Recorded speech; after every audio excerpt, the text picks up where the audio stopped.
Hello everyone. So today we are going to read chapter 7, Our Right Duties.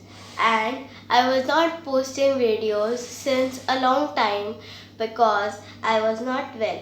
So today we are going to read this chapter. So let's start. The Constitution of India. In the last two chapters, we have read about how our government is formed, how our leaders are elected, and the role of the government at each level.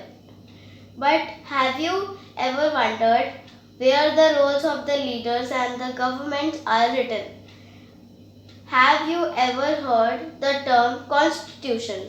So they're asking, have you ever heard the word constitution, heard of the term constitution? So a constitution is a set of documents which lays down the basic principles that a state or a country is governed by. In a democracy, a constitution describes the system of voting and how rules or laws have to be made. It describes the role of the leaders and the government. A constitution also contains the role of the citizen of a country.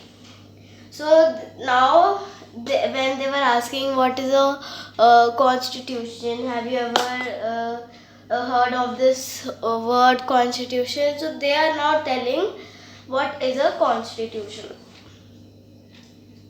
So this is the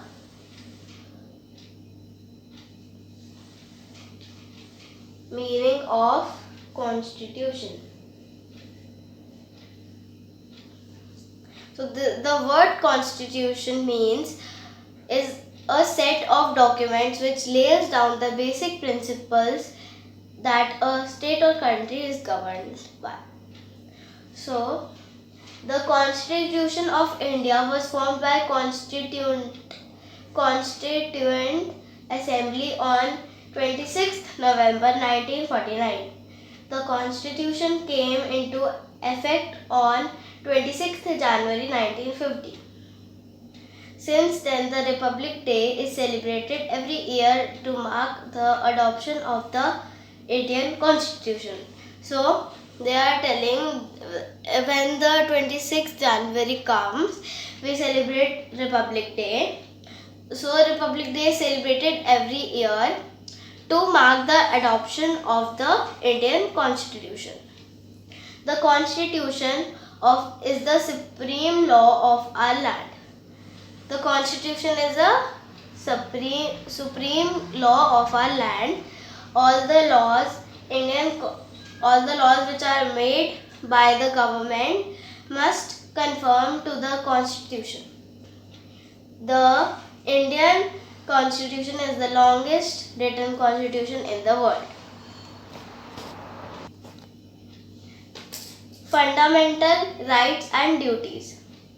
A right is something that a citizen of a country has. It gives people the freedom to do many things. It is protected by law and cannot be taken away from them, even by the government. There are 6 fundamental rights given in the Constitution of India. Right to equality, right to freedom, right against spoliation, right to freedom of religion, cultural and educational rights, right to constitutional remedies. Right to equality. In India, the law of supreme and the same for everyone. Everybody is equal before the law, whether it is a man or a woman, rich or poor, or belonging to any religion or caste. No citizen can be treated differently on the basis of caste, gender, religion, or place of birth. However, an ex- exception has been made for some weaker sections of the society. For example, some seats are reserved for these sections in school, colleges, and government offices.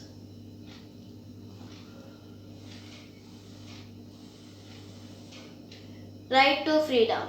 It refers to the right to freedom of speech and expressions.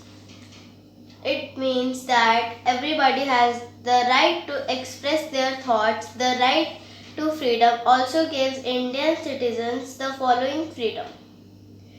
First point is to form groups and associations peacefully. Second, to practice any profession. Third, to move about freely in India. Fourth, to live and settle in any part of India. Right to education. In 2009, the Right to Education Act was passed. According to this act, education was made a fundamental right to every child between 6 and 14 years of age. Right against exploitation. Many children are made to work instead of being sent to school. The right against exploitation lays down that no child below the age of 14 can be made to work. This is called child labor. It also states that forcing anyone to work without proper pay is illegal and is a punishable offense. Right to freedom of religion. India is a land of many religions. The right to freedom of religion means that everyone in the country has the right to practice or follow the religion of their choice.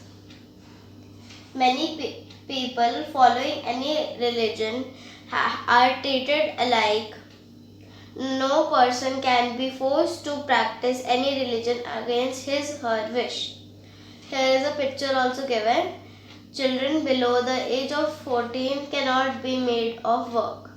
She is working here, and if she is below the age of 14, she cannot made to work without his, or if she doesn't want it to do it, no one can force her.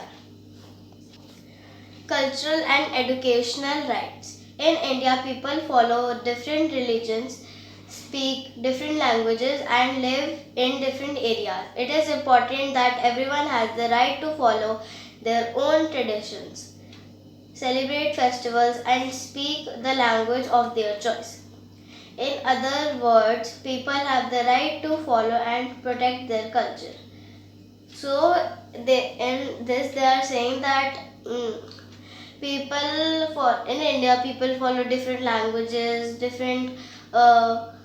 they live in different areas. So it is important everyone to follow to live with their culture. They can speak language from their choice, and they can wear clothes of their choice, of their culture. Right to constitutional remedies. If a person fundamental right has been violated, she can go to court and demand that the right be restored. The right to constitutional remedies is important because without this right, we would not be able to enjoy the other rights.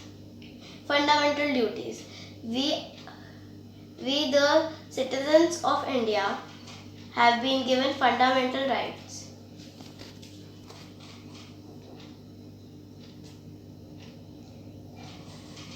However, the Constitution also lists some duties that we have to obey and follow. A duty is what a citizen is expected to do.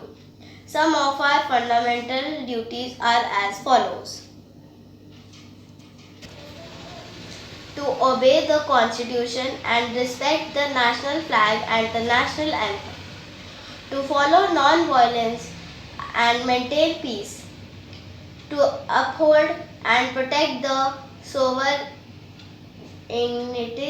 unity and integrity of India, to promote harmony and brotherhood among all the people, to defend our country from render national service when required, to value our rich history and heritage, to protect and improve our national environment such as forests, lakes, rivers and wildlife, to safeguard public property and avoid violence, to work towards achieving excellence and in all spheres of life. Did you know the United Kingdom does not have a written constitution? We must protect our monuments as they are a part of our heritage. You can see here. Directive Principles and of State Policy. The Constitution of India has a selection called the Directive Principles of State Policy. These are the guidelines which the government must keep in mind while making laws. In a way, they define the duty of the government towards the welfare of citizens. Some of the directive principles are as follows. All the citizens have to have access of adequate means of livelihood. Prevent concentration of wealth in the hands of a few people. Equal pay for equal work for both men and women. To provide good working conditions to workers in industries and factories. Organize village panchayats. Have a uniform law code for all citizens of India. Promote good relationships with other countries and maintain peace with them. Promote cottage industries in rural areas. Promote monuments, places and objects of historical importance. Raise the level of nutrition and the standard of living of the people and improve public health. Prevent child abuse and exploitation of workers. If a right is violated, we can demand that they be restored. However, we cannot do the same with the directive principle of the state policy. So the chapter 7, our rights and the duties, is finished. Bye. Have a great day.